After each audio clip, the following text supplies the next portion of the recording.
சக்தி என் அன்பு தங்கமே, இன்று உன்னை தேடி அதிர்ஷ்டம் வர போகின்றது. இந்த மகாலட்சுமியின் ஆசீர்வாதத்தோடு உன் வீடு தேடி உன்னை அதிர்ஷ்டம் அழைக்கிறது தங்கமே. தினம் தினம் எனக்கு ஏன் இப்படி இக்கட்டான சூழ்நிலை?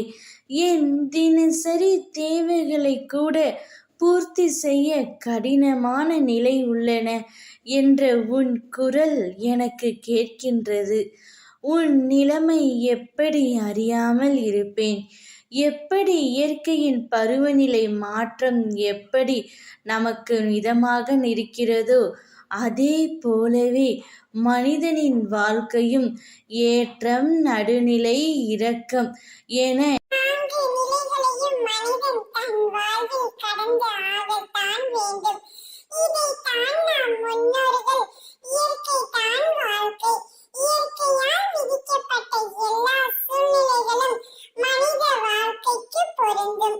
அதனால் மனிதனின் வாழ்வு இயற்கையே சார்ந்ததுதான். அதன் சக்கரத்தில் தான் சிறு கோளாய் பயணிக்கின்றோம். வாழ்க்கை என்பது இயற்கையான வட்டம். அதன் வடிவில் எந்த மாற்றமும் இருக்காது.